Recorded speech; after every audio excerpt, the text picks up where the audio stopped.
Visakha వాజీ news కు స్వాగతం. నేను జ్యోతి. ముందుగా హెడ్లైన్స్ చూద్దాం. మాన్యం వీరుని పోరాట స్ఫూర్తి అజరామరం.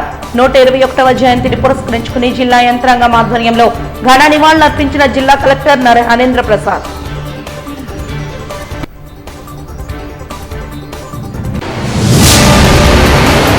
ఈ నెల 6న ప్రారంభం కానున్న జగన్నాథ స్వామి రథోత్సవం. విలేకరుల సమావేశంలో వివరాలు వెల్లడించిన ఈవో రాజగోపాల్ రెడ్డి.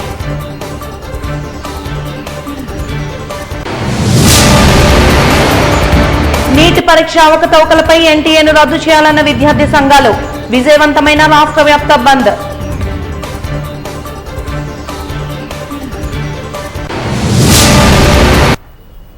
ఇక వివరాల్లోకి వెళ్తే, మన్యం హక్కుల కోసం పోరాడి బ్రిటిష్ వారిని గడగడలాడించిన అల్లూరి సీతారామరాజు సేవలు మరవలేనివని రాష్ట్ర టీడీపీ అధ్యక్షులు పల్లా శ్రీనివాసరావు అన్నారు. అల్లూరి దివికేగి 100 ఏళ్లు దాటుతున్న ఈ దేశానికి ఆయన అందించిన సేవలు ఎనలేనివన్నారు. అల్లూరి 127వ జయంతి సందర్భంగా బీచ్ రోడ్లో ఉన్న ఆయన విగ్రహానికి జిల్లా యంత్రాంగం ఆధ్వర్యంలో పూలమాలలు వేసి ఘనంగా నివాళులర్పించారు. కార్యక్రమంలో తూర్పు నియోజకవర్గ శాసనసభ్యులు వెలుగుపూడి రామకృష్ణబాబు, జిల్లా collector M Harindra Prasad, GVMC నగర mayor Golagani Harivenkata Kumari, deputy mayor Kattumuri Satish, GVMC commissioner CM Saikanth Varma తదితరులు పాల్గొని ఘన నివాళులర్పించారు. అనంతరం అల్లూరి సేవలను కొనియాడారు.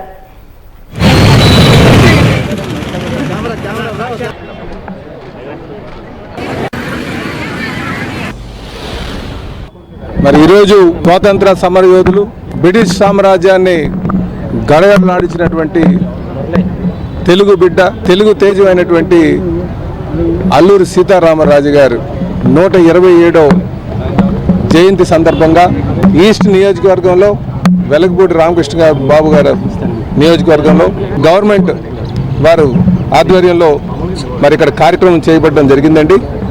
ఈ కార్యక్రమంలో పాల్గొన్న మరి రామకృష్ణ బాబు గారికి, కలెక్టర్ గారికి, అలాగే జీవీఎంసీ కమిషనర్ గారికి, మేయర్ గారికి, డిప్యూటీ మేయర్ గారికి, ఫ్లోర్ లీడర్ గారికి, అందరికీ కూడా నేను పాల్గొన్నటువంటి అధికారులందరికీ మరి పేరు పేరున నేను నమస్కారాలు తెలియజేసుకుంటున్నాను. మరి ప్రతి ఒక్కరు కూడా ఈ దేశం కోసం త్యాగం చేసినటువంటి మహనీయుల్ని మనం గుర్తుంచుకోవాల్సినటువంటి అవసరం ఉంది. భవిష్యత్ తరాలకి తెలియజేయాల్సినటువంటి అవసరం ఉంది.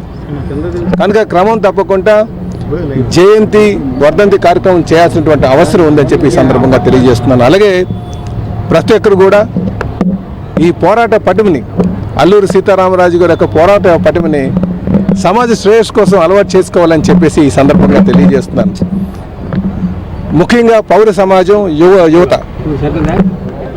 ఎందుకంటే ఇప్పుడు ఏం పోరాటం చేయాలి అని ఒక ఆలోచన అనుకోవచ్చు ఎవరైనా సరే. కానీ ప్రజాస్వామ్య విలువలు కాపాడడానికి కోసం నిరంతరం జీవితంలో పోరాటం చేసినటువంటి పరిస్థితులు ఎప్పుడు వస్తుంటాయి. ఆ పోరాట పటిమని మరి ఇలాంటి వాడు మరి మహనీయుల దగ్గర నుంచి ఇన్స్పిరేషన్గా తీసుకొని, స్ఫూర్తిగా తీసుకొని వెళ్ళాలని చెప్పేసి ఈ సందర్భంగా అందరికీ తెలియజేస్తూ, మరి అల్లూరి సీతారామరాజు గారు ఏదైతే స్వాతంత్రం కోసం పోరాటం చేసి ప్రజాస్వామ్య విలువల కోసం మేము కూడా వారిని స్ఫూర్తిగా తీసుకొని మేము ముందుకు వెళ్తామని చెప్పి ఈ సందర్భంగా తెలియజేస్తూ, అలాగే అందుకే ప్రజాప్రతినిధులుగా ఉన్నటువంటి ప్రతి ఒక్కరు కూడా ఇలాంటి మహానుభావులు చేసినటువంటి త్యాగాన్ని దృష్టిలో పెట్టుకొని మరి పరిపాలన సాగించాల్సినటువంటి అవసరం ఉంది. ఆదర్శంగా ఉండాల్సినటువంటి అవసరం ఉంది. అప్పుడే నిజమైన నివాళులు అర్పించడం జరుగుతుందని చెప్పేసి ఈ సందర్భంగా తెలియజేస్తున్నాను. కనుక ప్రతి ఒక్క ప్రజాప్రతినిధి కూడా చాలా బాధ్యతగా అల్లూరి సీతారామరాజు గారిని దృష్టిలో పెట్టుకొని వెళ్ళాలని చెప్పి తెలియజేస్తూ, అలాగే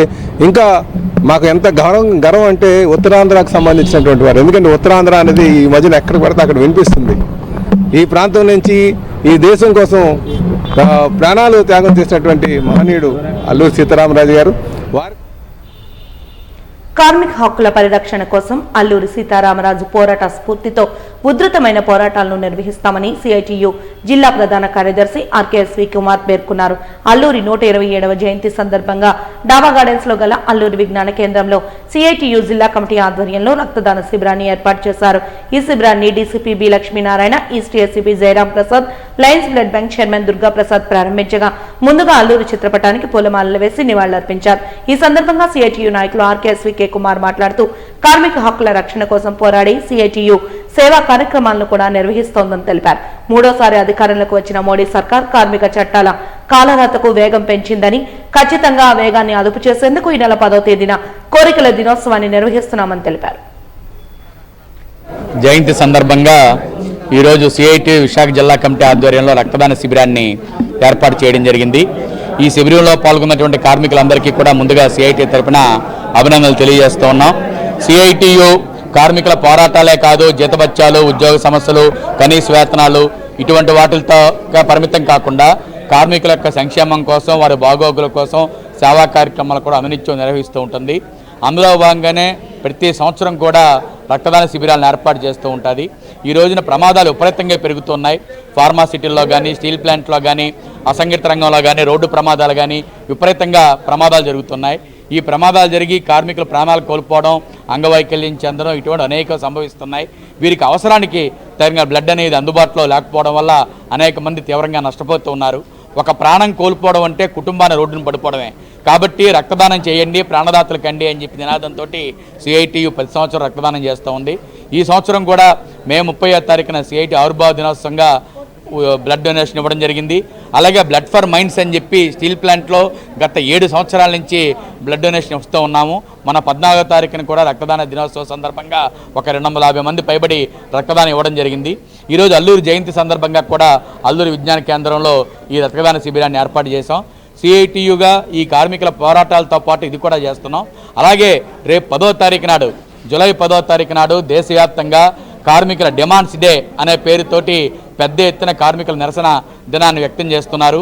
మోడీ ప్రభుత్వం 3వసారి అధికారంలోకి వచ్చిన తర్వాత ఏదైతే ప్రైవేటీకరణ విధానాలు ఉన్నాయో దీన్ని మరింత స్పీడ్ పెంచింది. స్టీల్ ప్లాంట్ని ప్రైవేటీకరణ నుంచి వెనక్కి తగ్గమని చెప్పేసి ప్రకటిస్తోంది. స్టీల్ ప్లాంట్కి సొంత గనులు ఇవ్వాలని, ప్రైవేటీకరణ ఆపాలని, కనీస వేతనం 26,000 రూపాయలు చెల్లించాలని, లేబర్ కోడ్స్ని రద్దు చేయాలని, స్కీమ్ వర్కర్స్ని ప్రభుత్వ ఉద్యోగులుగా గుర్తించాలని, అలాగే పాత పెన్షన్ స్కీమ్ని కొనసాగించాలని ఇటువంటి డిమాండ్స్ తోటి రేపు దేశవ్యాప్తంగా జూలై 10వ తారీఖు నాడు డిమాండ్స్ డే నిర్వహిస్తున్నాం. ఇది ఏ ఫ్యాక్టరీల వారీగా, ఏరియాల వారీగా, కార్మికుల పని ప్రదేశాల వారీగా కూడా ధర్నాలు, నిరసనలు జరుగుతాయి.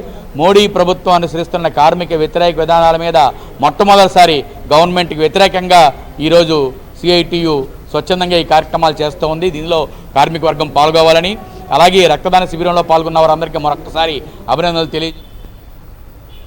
ఈ నెల 6వ తేదీ నుంచి జగన్నాథ స్వామి కళ్యాణ రథోత్సవాలు జరుగుతాయని దేవస్థాన కార్యనిర్వహణ అధికారి టి రాజగోపాల్ రెడ్డి తెలిపారు. టౌన్ కొత్త రోడ్డు వద్ద గల శ్రీ జగన్నాథ స్వామి దేవస్థానంలో గురువారం నిర్వహించిన మీడియా సమావేశంలో ఆయన మాట్లాడుతూ ఈ నెల 7న సాయంత్రం 4:15 తొలి రథయాత్ర ఎమ్మెల్యే వంశీకృష్ణ శ్రీనివాస్ చే ప్రారంభోత్సవం జరిగి టౌన్ కొత్త రోడ్డు నుంచి మొదలవుతుందన్నారు. ఉత్సవాలకు రోజుకు 15,000 నుంచి 20,000 వరకు భక్తులు వస్తారని, దేవాదాయ ధర్మాదాయ శాఖ అధికారుల సూచనల మేరకు ఉత్సవ ఏర్పాట్లు జరుగుతాయన్నారు. టర్నర్ చౌల్ట్రీ వద్ద ఉదయం నుంచి సాయంత్రం వరకు ఉచితంగా 20, 50, 200 రూపాయల దర్శనాలు ఉంటాయని తెలిపారు. రోజు సాయంత్రం పలు రకాల సాంస్కృతిక కార్యక్రమాలను నిర్వహిస్తున్నామన్నారు. భక్తులకు మంచినీరు, బిస్కెట్లు ఏర్పాటు చేశామని, ఈ నెల 25న మహా అన్నదాన కార్యక్రమానికి 4,000 మందికి ఏర్పాటు చేసినట్టు చెప్పారు. అత్యంత వైభవోపేతంగా శోభాయమానంగా ఈ శోభాయాత్ర నిర్వహించడం జరుగుతూ ఉంది. ఆ స్వామివారి ఆశీస్సులతో గత 200 సంవత్సరాలుగా అధిక సంఖ్యలో భక్తులు పాల్గొని రథం మీద దర్శనం చేసుకోవడం, వాళ్ళు ఎంతో ఆనందం పొందుతూ రథం మీద దర్శనం చేసుకోవడం జరుగుతూ ఉంది. ఈ సంవత్సరం ఈ రోజున 4వ తేదీ రథయాత్ర మహోత్సవములు, ప్రతిష్టా ప్రారంభ సంకల్పం, ఈరోజు ధ్వజారోహణ కార్యక్రమంతో ఈరోజు స్వామివారి ఉత్సవాలు ప్రారంభమవుతున్నాయి. అలాగే రేపు క్షీరాదివాసములు, జలాదివాసములు, పంచశయ్యాదివాసములు జరుగుతూ 6వ తేదీ ఉదయం నేత్రోత్సవంతో స్వామివారి పునర్దర్శనం ప్రారంభమవుతుంది. సాయంత్రం 6:30 గంటలకి, శనివారం సాయంత్రం 6:30 గంటలకి స్వామివారి సుభద్రాదేవి శాంతి కళ్యాణం మహోత్సవం జరుగుతుంది. 7వ తేదీ ఉదయం 9:15 స్వామివారి రథంపై వేయించేస్తారు. ఉదయం 10 గంటల నుండి సాయంత్రం 3 గంటల వరకు కూడా భక్తులందరూ కూడా రథం మీద దర్శనం చేసుకునేటువంటి అవకాశం ఉంది. కావున భక్తులందరూ గమనించి అధిక సంఖ్యలో పాల్గొని రథం మీద దర్శనం చేసుకునేటువంటి అవకాశాన్ని సద్వినియోగపరచుకుంటారని ఆశిస్తూ, అలాగే సాయంత్రం 4:15 ఇక్కడి నుంచి రథయాత్ర, తొలి రథయాత్ర శోభాయమానంగా జరుగుతూ ఉంది. 8వ తేదీ నుండి 17వ తేదీ తొలి ఏకాదశి వరకు స్వామివారు వివిధ అలంకారాల్లో మత్స్య, కూర్మ, వరాహ, నారసింహ, వామన, పరశురామ, రామ, బలరామ, శ్రీకృష్ణుల వారు, అలాగే శాశ్వాన్ అవతారముల్లో స్వామివారు దర్శనమిస్తారు. 18వ తేదీన తిరుగు రథయాత్ర మహోత్సవం జరుగుతూ ఉంది. దర్శన భాగ్యాన్ని అందరూ వినియోగించుకుని తరించవలసిందిగా భక్తులను ప్రార్థిస్తూ ఉన్నాం. టౌన్ కొత్త రోడ్ జగన్నాథ స్వామి రథయాత్ర మహోత్సవములు ఈ సంవత్సరం జూలై 7వ తారీఖు నుండి జూలై 18వ తారీఖు వరకు జరపబడతాయి. ఈసారి తొలి రథయాత్ర జూలై 7వ తారీఖున సాయంత్రం 4:15 మన దక్షిణ నియోజకవర్గ శాసనసభ్యులు వంశీకృష్ణ శ్రీనివాస్ వారి చేతుల మీదుగా రథయాత్ర ప్రారంభించబడుతుంది.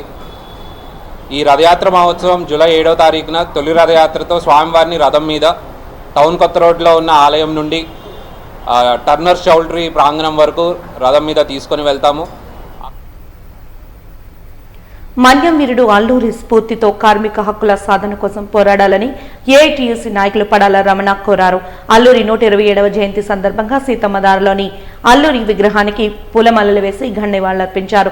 స్వాతంత్ర సమరయోధుడిగా అల్లూరి చేసిన కృషికి గుర్తింపుగా కేంద్రం పార్లమెంట్లో అల్లూరి విగ్రహాన్ని ఏర్పాటు చేయాలని నిర్ణయం తీసుకున్నా ఇప్పటికీ ఏర్పాటు చేయకపోవడం విచారకరమన్నారు. సాయుధ పోరాటం ద్వారానే స్వాతంత్రం వస్తుందని నమ్మి దాని కొరకే తన ప్రాణాలర్పించిన యోధుడు అంటూ కొనియాడారు. కేవలం 27 ఏళ్ల వయసులోనే పరిమిత వనరులతో బ్రిటిష్ సామ్రాజ్యాన్ని మహాశక్తిని ఢీకొనడం అసాధారణమంటూ తెలిపారు.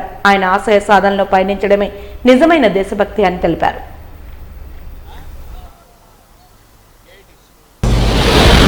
అల్లూరి సీతారామరాజు 127వ జయంతిని ఈరోజు ఏఐటీయూసీ అనుబంధ కార్మిక సంఘాలు ఇక్కడ ఘనంగా నిర్వహించడం జరిగింది. అల్లూరి సీతారామరాజు ఒక కులం, ఒక వర్గం, ఒక మతానికి, ఒక ప్రాంతానికి చెందిన నాయకుడిగా కాకుండా భారతదేశ స్వతంత్ర సంగ్రామానికి స్ఫూర్తిగా, అదేవిధంగా బ్రిటిష్ సామ్రాజ్యవాదులు ఈ దేశ సంపద దోచుకున్న దానికి వ్యతిరేకంగా గిరిజనులు జరుగుతున్నటువంటి దోపిడీకి వ్యతిరేకంగా ఆ గిరిజన ప్రజల్ని చైతన్యవంతులను చేసి ఆహాలు దిద్దం రాని వాళ్ళ చేతిలో ఆయుధాలు పట్టించి మరొక పెద్ద ఎత్తున పోరాటానికి నాంది పలికినటువంటి, తన ప్రాణాలు అర్పించినటువంటి అల్లూరి సీతారామరాజుకి మేము నివాళులర్పిస్తూ ఏదైతే అల్లూరి సీతారామరాజు ఆశయాలు కొనసాగిస్తామని చెప్పి చెబుతున్నటువంటి వారు అందరూ అల్లూరి ఆశయాలు సాధించడం అంటే ఈ దేశంలో పెట్టుబడిదారి సంస్థల్ని పెంచి పోషించడం, ఈ దేశంలో ప్రభుత్వ రంగ సంస్థల్ని అమ్మివేయడం, ఈ దేశంలో నిరుద్యోగాన్ని పెంచడం, ఈ దేశంలో ఆకలి దరిద్రాన్ని పెంచడం, దోపిడీని పెంచడం కాదు. అటువంటి నిరంకుశ నియంత్రిత వ్యతిరేక విధానాలకు వ్యతిరేకంగా నిలబడమే అల్లూరికి నిజమైన నివాళని చెప్పి మేము ఇవాళ తెలియజేస్తూ ఉన్నాం. అదేవిధంగా అనేక దశాబ్దాల క్రితమే అల్లూరు లాంటి స్ఫూర్తిదాయకమైన నేతను మరింత గుర్తించే విధంగా ఇతర రాబోయే తరాలకు ఆదర్శంగా ఉండడం కోసం అల్లూరి సీతారామరాజు యొక్క జయంతి వర్ధంతులను అలాగే విశాఖ జిల్లా ఉమ్మడి విశాఖ జిల్లా అల్లూరి పేరు పెట్టాలని చెప్పి 2.5 దశాబ్దాల క్రితమే అనుబంధ కార్మిక వామపక్ష విద్యార్థి యువజన కార్మిక సంఘాలు నినదించి పోరాడినటువంటి విషయాన్ని సందర్భంగా గుర్తు చేస్తూ ఉన్నాం. ఇప్పుడు రాష్ట్ర ప్రభుత్వం ఏదైతే అల్లూరి జయంతిని అధికారికంగా ప్రకటించిందో అందుకు ప్రభుత్వానికి మేము ధన్యవాదాలు తెలియజేస్తూనే ఇంతటితో సరిపెట్టుకోకుండా ఈ రాష్ట్రంలో ఈ దేశానికి వెన్నెముకగా ఉన్నటువంటి ఏదైతే విశాఖపట్నం స్టీల్ ప్లాంట్ ఉందో దాన్ని ప్రైవేటుగా నాపాలని ప్రభుత్వం చొరవ చూపాలని చెప్పి మేము ఈ సందర్భంగా తెలియజేస్తాం.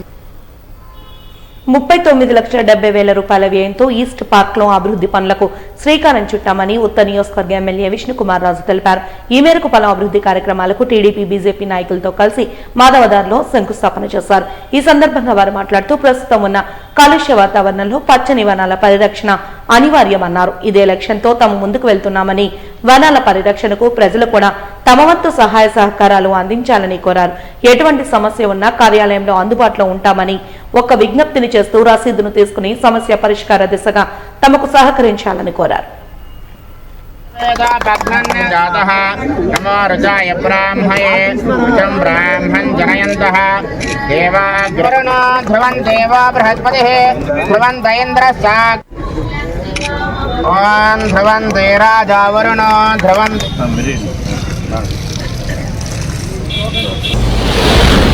ఈస్ట్ పార్క్ లో సుమారు 39,76,000 సంబంధించిన వర్క్స్ ఇక్కడ టేకప్ చేయటం జరిగింది. దీంట్లో ఏంటంటే ఈ ఫుట్ పాత్స్ వైడెన్ చేయటము, అట్లాగే అడిషనల్ టాయిలెట్స్ కట్టడానికి ఇదంతా కేటాయించింది. ఈ కార్యక్రమానికి విచ్చేసిన కార్పొరేటర్ రేవి వెంకటరమణ గారు, అట్లాగే ఉషా కిరణ్ మేడం గారు, అట్లాగే భారతీయ జనతా పార్టీ, టీడీపీ, జనసేన నాయకులు, అలాగే ఇంజనీర్స్, కాంట్రాక్టర్స్, ఈ కూడా కాలనీలో నివసిస్తూ ఈ పార్క్ ని యూజ్ చేస్తున్న ఈస్ట్ పార్క్ సభ్యులు, ప్రెసిడెంట్ గారు అందరూ కూడా దీంట్లో పాల్గొనడం జరిగింది. చాలా సంతోషం. నేను ఎమ్మెల్యే అయ్యాక ఇదే మొట్టమొదట కార్యక్రమము. తప్పనిసరిగా ఇంకా ఫ్యూచర్ లో కూడా ఎన్ని కార్యక్రమాలు ఉన్నా మనం చేస్తాము. ఎవరికన్నా ఇబ్బందులు ఉన్నా, ఏదన్నా సమస్యలు ఉన్నా మా ఆఫీస్కి వచ్చి ఒక రిప్రజెంటేషన్ ఇవ్వండి. తప్పనిసరిగా మేము మీకు రిసీప్ట్ ఇస్తాము. తర్వాత దానికి మేము ఫాలోఅప్ చేసి దానికి మీకు ఏదైతే సమస్య ఉందో ఆ సమస్యని పరిష్కరించడం గురించి తప్పనిసరిగా మా ప్రయత్నం చేస్తాము. ఈస్ట్ పార్క్ లో అభివృద్ధి పనులు ఏర్పాటు చేయడం జరిగింది. సుమారుగా గత ఎలక్షన్ ముందు ఇవన్నీ శాంక్షన్ చేయడం అనేది జరిగింది. కాకపోతే ఇప్పుడు వచ్చిన తర్వాత ఈయన మన వార్డుకు వచ్చి ఈ కార్యక్రమంలో పాల్గొన్నందుకు మరి ముఖ్యంగా సార్కి ధన్యవాదాలు తెలియజేసుకుంటున్నాం ఈయన ద్వారా. ఎందుకంటే ఎమ్మెల్యే గారి ద్వారా ఒక మంచి వ్యక్తిగా ఈ నియోజకవర్గంలో గతంలో కూడా మనల్ని పొందిన వ్యక్తి. ఆయన నాయకత్వంలో మేమందరం కూడా, అంటే ఇక్కడ వార్డు కార్పొరేటర్ అయినా సరే మేము పార్టీలకు అతీతంగా మేమందరం పార్టీలు పక్కన పెట్టి అభివృద్ధి పదంలో ముందుకు నడిపించాలని చెప్పేసి మేమందరం కూడా కలిసికట్టుగా పనిచేయడానికి సిద్ధంగా ఉన్నాం. సుమారుగా విశాఖ ఉత్తర నియోజకవర్గంలో ఈస్ట్ పార్క్ లో పలు అభివృద్ధి కార్యక్రమాలని మరి ముఖ్య అతిథిగా ఎమ్మెల్యే విష్ణు కుమార్ రాజు గారు మరి ప్రారంభించడం జరిగింది. గతంలో ఏదైతే శాంక్షన్ చేశారో ఆ నిధులతో ఈ రోజు ఈ అభివృద్ధి కార్యక్రమాలు చేపట్టడం అనేది చాలా సంతోషదాయకం. మరి పార్టీలకు అతీతంగా ప్రతి ఒక్కళ్ళు కూడా పార్క్ అభివృద్ధి కోసం అన్ని రకాలుగా కృషి చేసే విధంగా ఇక్కడ స్థానిక సమస్యలు ఏవైతే ఉన్నాయో పార్క్ కు సంబంధించిన వాటినన్నింటినీ కూడా ఎమ్మెల్యే గారి దృష్టికి తీసుకొస్తే తప్పనిసరిగా సాల్వ్ చేసి ఈ పార్క్ అభివృద్ధి కోసం కృషి చేస్తాను. అలాగే ఉత్తర నియోజకవర్గంలో ఎటువంటి సహాయ సహకారాలైనా కూడా నేను తప్పనిసరిగా ముందుండి అందిస్తాను అని ఆయన అధికారంలోకి వచ్చిన వెంటనే కూడా పలు కార్యక్రమాలు మొట్టమొదటి కార్యక్రమంగా ఈ కార్యక్రమం చేపట్టడం 51వ వార్డు ప్రజలు చేసుకున్నటువంటి మంచితనంగా భావిస్తూ ఖచ్చితంగా ఇదే క్రమంలో ఉత్తర నియోజకవర్గం 118 ఏళ్ల సేవా చరిత్రతో నడుస్తున్న ఏకైక కమ్యూనిటీ సంస్థ ఆర్యవైశ్య మహాసభ అని మాజీ రాజ్యసభ సభ్యులు టీజీ వెంకటేష్ పేర్కొన్నారు. మాజీ ముఖ్యమంత్రి కొణిజేటి రోషయ్య 91వ జయంతి కార్యక్రమాన్ని పురస్కరించుకుని ఆర్యవైశ్య మహాసభ సభ్యుల ఆత్మీయ కలయిక కార్యక్రమాన్ని నగరంలోని ఆసిల్మెట్లో ఓ ప్రైవేటు ఫంక్షన్ హాల్లో నిర్వహించారు. వరల్డ్ ఆర్యవైశ్య స్టేట్ సెక్రటరీ అడ్డా గోవింద్ ఆధ్వర్యంలో నిర్వహించిన ఈ కార్యక్రమానికి ముఖ్య అతిథిగా మాజీ రాజ్యసభ సభ్యులు టీజీ వెంకటేష్ హాజరై కార్యక్రమాన్ని జ్యోతి ప్రజ్వలన చేసి ప్రారంభించారు. ఈ కార్యక్రమంలో శ్రీకాకుళం, గాజువాక, విజయనగరం, విశాఖ తదితర ప్రాంతాల నాయకులు బత్తుల శ్రీనివాస్, కనుమూరి మహేష్, ఉప్పల ఈశ్వరరావు, కె మల్లేశ్వరరావు తదితరులు పాల్గొని మాట్లాడారు.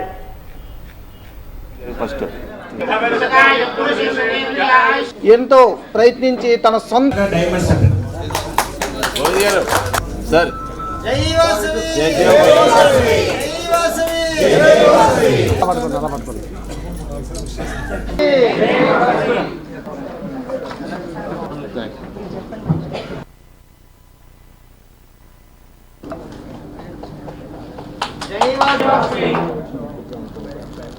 seasonal, not seasonal, not.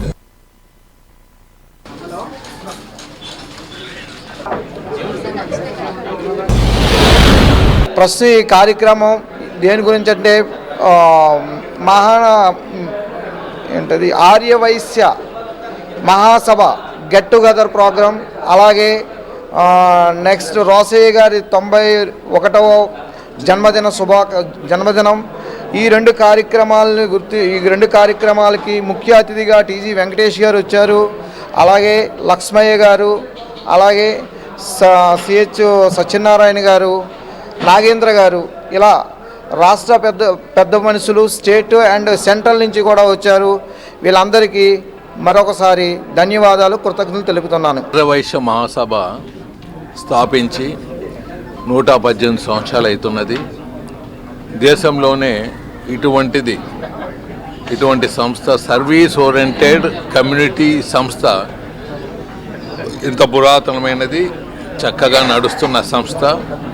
అంతేకాకుండా గత 4 సంవత్సరాలుగా ఈ సభలో కొన్ని రాజకీయాలు చేరి కుంటుపడితే మళ్ళీ దాన్ని ట్రాక్లో పెట్టేదానికి ముందుకు ట్రాక్లో పెట్టాము. సత్యనారాయణ గారు మహాసభ అధ్యక్షులుగా వచ్చారు. ఇంకా కొంతమంది మూర్ఖత్వంతో పోయేదానికి పోతున్నారు. కమ్యూనిటీ ఆస్తులని కొద్దిగా స్వాధీనం చేసుకొని ఎంజాయ్ చేసే దాంట్లో కొంతమంది మూర్ఖులు ముందుకు పోతున్నారు. వాళ్ళందరినీ రోడ్లో పెడతాం, కటకటాలకు పంపించేదానికి వెనకాడము. సో దయచేసి కమ్యూనిటీ ఆస్తుల్ని కమ్యూనిటీ వాళ్ళే తప్పు పనులు చేస్తున్నారు. పాము గుడ్లు పెట్టి పాము గుడ్లని మింగినట్లు ఈ విధవలు కొంతమంది కమ్యూనిటీ ఆస్తుల్ని నాశనం చేసే దాంట్లో పోతుంటే దాన్ని అడ్డుకోవాలి. ఇలాంటి మహాసభనే మనం అడ్డుకునేదానికి అవకాశాలు ఉంటాయని సభ తెలియజేయటం జరిగింది. ఈరోజు రోషా గారు పుట్టినరోజు. ఈ పుట్టినరోజు మనం అందరూ ఆయన ఆశయాలకు అనుగుణంగా మనం ముందుకు పోవాలని మన ఆర్యవైశ్య సోదరులను కోరటం జరిగింది. నీట్ నెట్ పరీక్షల్లో జరిగిన అవకతవకలు, పేపర్ లీకేజ్కు కేంద్ర బిందువైన నేషనల్ టెస్టింగ్ ఏజెన్సీ ఎన్టీఏను రద్దు చేయాలని, అందుకు బాధ్యత వహిస్తూ కేంద్ర విద్యాశాఖ మంత్రి ధర్మేంద్ర ప్రధాన్ రాజీనామా చేయాలని విద్యార్థి సంఘ నాయకులు నాగరాజు డిమాండ్ చేశారు. ఎస్ఐఐ పనితీరు, నీట్ నెట్ పరీక్షల్లో అక్రమాలు, పేపర్ లీకేజీని వ్యతిరేకిస్తూ గురువారం రాష్ట్ర వ్యాప్తంగా విద్యార్థి సంఘాల ఐక్యవేదిక ఆధ్వర్యంలో విద్యా సంస్థల బంద్ను నిర్వహించిన సంగతి తెలిసిందే. ఈ మేరకు విశాఖలోని జైల్ రోడ్డు వద్ద నిర్వహించిన ధర్నాలో విద్యార్థి సంఘ నాయకులు మాట్లాడుతూ న్యాయమైన, సమర్థమైన పరీక్ష నిర్వహణలను నిర్వహించడంలో ఎన్టీఏ, విద్యాశాఖ మంత్రి విఫలమయ్యారని తెలిపారు. ఈ మేరకు బాధ్యత వహిస్తూ విద్యాశాఖ మంత్రి తక్షణమే రాజీనామా చేయాలని డిమాండ్ చేశారు. విద్యార్థుల భవిష్యత్తుతో ఆటలాడుకునే చర్యలను సహించబోమని స్పష్టం చేశారు. ఈరోజు దేశవ్యాప్తంగా నీటి స్కామ్ సంబంధించి మొత్తం కూడా వ్యతిరేకిస్తూ నీటి స్కామ్ నిందితుల్ని కఠినంగా శిక్షించాలని, ఎన్టీఏని రద్దు చేయాలని, అలాగే సిట్టింగ్ జడ్జిని ఏర్పాటు చేసి సమగ్ర విచారణ జరిపించాలని మొత్తం కూడా డిమాండ్లతో ఈరోజు దేశవ్యాప్తంగా బంద్ నిర్వహించడం జరుగుతుంది. మన రాష్ట్రంలో కూడా విశాఖపట్నంలో పీడిఎస్ఓ, ఎస్ఎఫ్ఐ, ఏఎస్ఎఫ్ 3 సంఘాలు కలిసి ఇక్కడ విద్యా సంస్థల బంద్ని విజయవంతం చేశాము. ఈ నీట్ ఎగ్జామ్ స్కామ్ సంబంధించి చూస్తే నీట్ అనేది జూన్ 14వ తారీఖున విడుదల చేయాల్సిన రిజల్ట్స్ని జూన్ 4వ తారీఖున ఎలక్షన్స్ ఏవైతే రిజల్ట్స్ వస్తాయో ఆ రోజున మాత్రం వీటిని విడుదల చేశారు. దీంట్లో కూడా మొత్తం ఉద్దేశపూర్వకంగానే ప్రభుత్వాలన్నీ కూడా ఈ నీట్ స్కామ్ సంబంధించి ఎవరు కూడా ఆలోచించకూడదు, దీని గురించి కంటే కూడా ఎలక్షన్ రిజల్ట్ మీద ప్రజల దృష్టి, యువకుల దృష్టి మొత్తం ఉంటుంది అనేటువంటి ఉద్దేశంతో ఆ రోజు 4వ తారీఖు వీటన్నింటిని కూడా విడుదల చేశారు. వీటన్నిటిపైన మొత్తం సమగ్ర విచారణ చేపట్టి ప్రభుత్వం యొక్క కావాలని చేస్తుంది కుట్రలకు వ్యతిరేకంగా కూడా విద్యార్థి సంఘాలు ఐక్యంగా పనిచేస్తున్నాయని చెప్పేసి తెలియజేస్తూ ఈరోజు బంద్ విజయవంతంగా ముగిసిందని చెప్పేసి తెలియజేస్తూ ముగిస్తుంది. పేపర్ లీకేజ్ జరిగిందని చెప్పేసి విద్యా సంఘాలు, ఇతర విద్యార్థులు, తల్లిదండ్రులు అందరూ ఆరోపించడంతో ఈ విషయం బయటపడింది. ఏదైతే బీహార్ ముఠా సంబంధించి ఒక్కొక్క క్వశ్చన్ పేపర్ని 30 లక్షలు పైబడి అమ్ముకోవడానికి చెప్పేసి మన సమాచారం రావడం జరిగింది. కానీ కేంద్ర విద్యాశాఖ మంత్రి కావచ్చు, నరేంద్ర మోడీ కావచ్చు, ఇప్పటికి కూడా ఎటువంటి సమాచారం కూడా విద్యార్థులకి, తల్లిదండ్రులకి ఇవ్వకుండా వాళ్ళు నిమ్మకి నీరెత్తినట్టుగా వ్యవహరిస్తూ ఉన్నారు. All India wide ASF, SFI, PDS తదితర విద్యా సంఘాలతో దేశవ్యాప్తంగా ఏదైతే అన్యాయానికి గురైనటువంటి 24 లక్షల నేటి విద్యార్థులకి న్యాయం జరగాలని చెప్పేసి దేశవ్యాప్తంగా విద్యాసంఘ ఆధ్వర్యంలో విద్యాసంస్థలు బంద్ పిలుపుడం జరిగింది. ఈరోజు దేశవ్యాప్తంగా కూడా విద్యాసంస్థలు, తల్లిదండ్రులు, విద్యార్థులు సంపూర్ణ మద్దతు విద్యాసంఘాలకు తెలిపి ఈరోజు బంద్ని జయప్రదం జరుగుతుంది. దివంగత మహానేత వైఎస్ రాజశేఖర రెడ్డి 75వ జయంతి కార్యక్రమాలను ఈ నెల 8వ తేదీన ఘనంగా నిర్వహించేందుకు విస్తృత ఏర్పాట్లు చేస్తున్నామని మాజీ మంత్రి గుడివాడ అమర్నాథ్ తెలిపారు. విశాఖ జిల్లా పార్టీ కేంద్ర కార్యాలయంలో పార్టీ ముఖ్య నాయకులు, ప్రజాప్రతినిధులతో అమర్నాథ్ అధ్యక్షతన సమావేశాన్ని నిర్వహించారు. అనంతరం ఆయన మీడియాతో మాట్లాడుతూ రాజశేఖర రెడ్డి జయంతి వేడుకలను విశాఖ జిల్లా వ్యాప్తంగా ఘనంగా నిర్వహించాలని పార్టీ శ్రేణులకు విజ్ఞప్తి చేశారు. ప్రతి డివిజన్లోనూ రాజశేఖర రెడ్డి విగ్రహానికి నివాళులర్పించి సేవా కార్యక్రమాలు చేపట్టాలని అమర్నాథ్ కోరారు. ఇదిలా ఉండగా ఈ ఎన్నికల్లో పార్టీ ఓటమికి గల కారణాలను, జరిగిన పొరపాట్లను సమీక్షించుకుంటామని, వచ్చే వారం నుంచి పార్టీ నాయకులు, పార్టీ శ్రేణులు కలుపుకొని వారి మనోభావాలను తెలుసుకుంటామని అమర్నాథ్ వివరించారు. త్వరలోనే పార్టీ విస్తృత స్థాయి సమావేశాలు కూడా నిర్వహించనున్నామని తెలిపారు. రేపు జూలై 8వ తారీఖున దివంగత మహానేత వైఎస్ రాజశేఖర రెడ్డి గారి 75వ జయంతి సందర్భంగా విశాఖపట్నం జిల్లా వ్యాప్తంగా ఆయనకి ఘనమైనటువంటి నివాళులు అర్పించేటువంటి దానికి విశాఖపట్నం జిల్లాలో ఉన్నటువంటి పార్టీ క్యాడర్ని, నాయకులు అందరినీ కూడా సమాయత్తం చేస్తూ ఒక సమావేశాన్ని నిర్వహించేటువంటి కార్యక్రమాన్ని చేయడం జరిగింది. రాజశేఖర రెడ్డి గారి కార్యక్రమాలు, ఆయన విగ్రహాలకి పూలమాలలు వేసి నివాళులర్పించేటువంటి కార్యక్రమాలు, వివిధ సేవా కార్యక్రమాలు జిల్లా వ్యాప్తంగా, ప్రపంచవ్యాప్తంగా జరుగుతున్నప్పటికీ, రాష్ట్ర వ్యాప్తంగా కూడా పెద్ద ఎత్తున జరుగుతున్నప్పటికీ, విశాఖపట్నం జిల్లా వ్యాప్తంగా కూడా ప్రతి డివిజన్లో కూడా ఉన్నటువంటి 98 డివిజన్స్ కానివ్వండి, లేదా పెందుర్తి మిగిలినటువంటి 3 మండలాలు, భీమిలి నియోజకవర్గంలో ఉన్నటువంటి 3 మండలాలు, అన్ని ప్రాంతాల్లో కూడా ఘనంగా రాజశేఖర రెడ్డి గారి జయంతి కార్యక్రమాలు నిర్వహించాలని చెప్పి వివిధ హోదాల్లో ఉన్నటువంటి పార్టీ నాయకత్వం అంతా కూడా ఈరోజు రావడం జరిగింది. వచ్చినప్పుడు కూడా అనేక విషయాలు, ఎందుకంటే నేటికి ఎన్నికల ఫలితాలు వచ్చి నెల రోజులు పూర్తయినటువంటి తరుణంలో పార్టీ కూడా జగన్మోహన్ రెడ్డి గారి నాయకత్వంలో రానటువంటి కాలంలో ఏ రకంగా కార్యాచరణ రూపొందించాలి, మొన్న వచ్చినటువంటి ఫలితాలు, దానికి గల కారణాలు, జరిగినటువంటి పొరపాట్లు ఏంటి అనేటువంటివి కూడా సమీక్షించుకోవాల్సినటువంటి అవసరం పార్టీ మీద ఉంది. దానికి సంబంధించి కూడా పెద్దలు, పార్టీ అధ్యక్షులు జగన్మోహన్ రెడ్డి గారి నేతృత్వంలో ఇప్పటికే పార్టీ నాయకత్వం అంతా కూడా వారిని ఎప్పటికప్పుడు వారిని కలుస్తూ ఉంది, వారి అభిప్రాయాలు తెలియజేసేటువంటి కార్యక్రమం చేస్తూ ఉన్నారు. నిన్ననే జగన్మోహన్ రెడ్డి గారు కూడా విజయవాడ రావడం, ఈరోజు నెల్లూరు పర్యటనకి వారు వెళ్ళడం, మా పార్టీ మాజీ శాసనసభ్యుల్ని వారిని కలవడానికి వెళ్తూ ఉన్నారు. అలాగే వచ్చే వారం నుంచి కూడా పార్టీ నాయకత్వాన్ని కూడా ఎక్కడికక్కడ కలిసి పార్టీ పెద్దల తాలూకా ఆలోచన కూడా ప్రతి జిల్లాలో కూడా కొన్ని సమావేశాలని, విస్తృత స్థాయి సమావేశాలు నియోజకవర్గ స్థాయిలో నిర్వహించి వారితో నేరుగా జగన్మోహన్ రెడ్డి గారు చర్చించేటువంటి దాన్ని కూడా కార్యక్రమాలు రూపొందిస్తే బాగుంటుంది అనేటువంటి ఒక అభిప్రాయాన్ని పార్టీ నాయకత్వం కూడా ఆలోచన చేస్తూ ఉంది. సో డెఫినెట్గా రానున్నటువంటి కాలంలో ప్రజల పక్షాన, ఎందుకంటే ఇప్పుడు గడిచినటువంటి నెల రోజులు ప్రభుత్వం పరిపాలన గురించి కానీ లేదా ఇతర అంశాల గురించి ఇప్పుడు మాట్లాడడం అనేటువంటిది సమంజసం కాదు. వారికి ఇంకో మరో 4-5 నెలలు కాస్త హనీమూన్ పీరియడ్ అనేటువంటిది వారికి ఇవ్వాల్సినటువంటి బాధ్యత ప్రతి ఒక్కరి మీద ఉంది. కానీ ఎక్కడికక్కడ ప్రశ్నించేటువంటి ప్రజల తరపున, ప్రజల పక్షాన ఎప్పుడు ఏ పొరపాటు చేసినా దాన్ని ప్రశ్నించేటువంటి బాధ్యత ప్రజల పక్షాన వైఎస్ఆర్ కాంగ్రెస్ పార్టీ తీసుకుంటుంది జగన్మోహన్ రెడ్డి గారి నాయకత్వంలో. ఎట్టి పరిస్థితుల్లో వాజీ న్యూస్ ముగించే ముందు హెడ్లైన్స్ మరొకసారి చూద్దాం. మన్యం వీరుని పోరాట స్ఫూర్తి అజరామరం. 127వ జయంతిని పురస్కరించుకుని జిల్లా యంత్రాంగం ఆధ్వర్యంలో ఘన నివాళులు అర్పించిన యంత్రాంగం.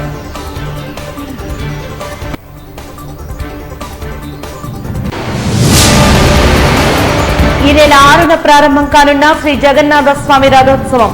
విలేకరుల సమావేశంలో వివరాలు వెల్లడించిన ఈవో రాజగోపాల్ రెడ్డి.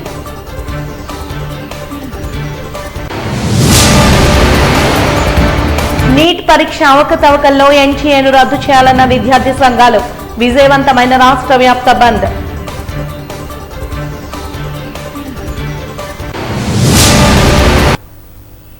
వాజీ న్యూస్ ఇంతటితో సమాప్తం. నమస్కారం.